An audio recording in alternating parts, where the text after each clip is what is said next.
আর এই সিনেমার প্রমোশনে সোদপুরের ডিবাপিতে অভিনেত্রী নুসরাত জাহান, অভিনেতা যশ এবং এই ছবির সাথে যুক্ত কলাকুশলীরা। মা ছাড়া আমার কেউ নেই। আমি তোর সব ঋণ শোধ করে যাব। যতদিন না ঋণ শোধ করবে তুমি, আমি তোমাকে কোথাও যেতেও দেবো না।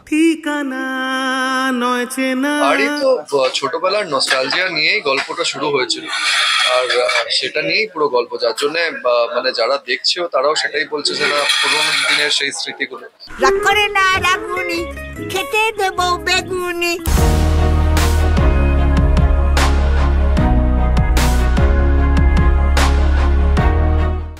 মা বাবার সাথে কাটানো মুহূর্তগুলো, সেইগুলো আবার রিলিভ করতে পারা। সো আরই কিন্তু বানানোই সেই উদ্দেশ্যে হয়েছিল।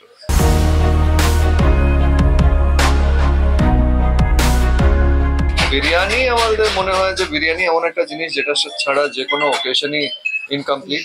তুই আমার ছেলে না আমার বাপ, আমায় শাসন করিস। হাল ছাড়বে না।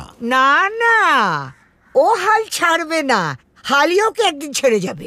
আমরা যতই যা বলি যে ভালো বানিয়েছি, ভালো করেছি, সিনেমা সম্পর্কে যত যা বলি, একবার যতক্ষণ না আপনারা নিজেরা সিনেমা হলে গিয়ে দেখবেন ততক্ষণ বুঝতে পারবেন না। তো সময় নষ্ট না করে, অনেকেই দেখে ফেলেছে। আর ইনফ্যাক্ট হ্যাঁ, ব্যারাকপুরে খুব ভালো রেসপন্স পেয়েছি আমরা। অতীন্দ্রতে চলছে, রেগুলার হাউসফুল যাচ্ছে।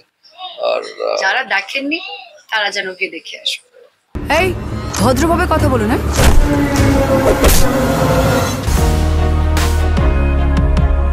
এটা আমাদের পক্ষে একটা ডিবাপির তরফ থেকে একটা গর্ব মনে করি আমরা, যে নুসরাত দি আর যশদা আমাদের এখানে এসছে সোদপুর ডিবাপিতে। তো এটা আমাদের জন্য একটা বিশাল গর্বের ব্যাপার যে ওনারা এত বড় সেলিব্রিটি, এত কাজকর্মের মধ্যেও আমাদেরকে একটু টাইম দিয়েছে এবং আমাদের ডিবাপিতে এসছে মনে করেছে, সেটা আমাদের জন্য অনেক গর্ব।